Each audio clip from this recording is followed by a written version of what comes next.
Today we are going to continue the access modifier, so you can easily understand how to use them. So you have learned the public, private and protected property, but if I have private function, I'm saying my function.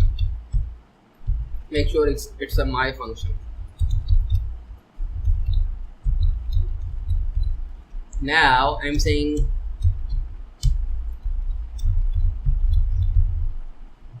private function. Okay, now if you have a private function inside your car class or in your car class, and now if you have a BMW another class and it extends to cars, your parent class, now I'm saying, as you can see, I am creating the object. Now if I want to access this method which we have just created, my function, so my function, okay, now I'm saying go to the page, refresh the page, it will give you the error. It's saying call to private method, so this method is not available.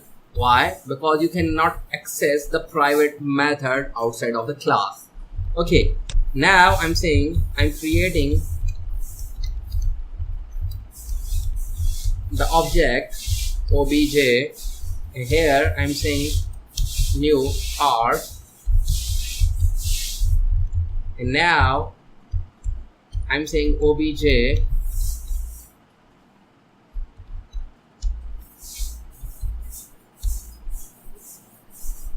it's my function.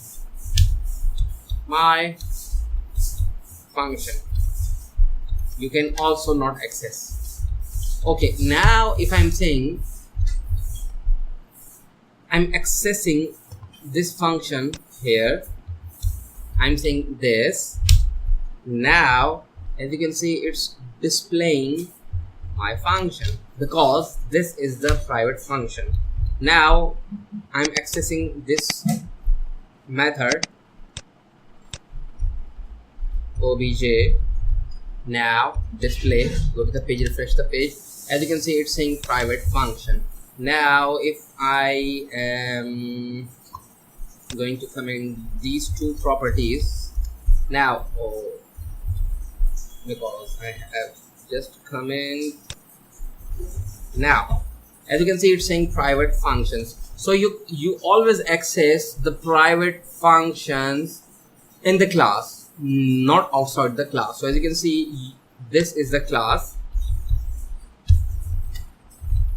this is the class, car class, and you cannot access this method outside of the class. Now this is the private functions. You know very well about the public functions because you can access the public functions everywhere.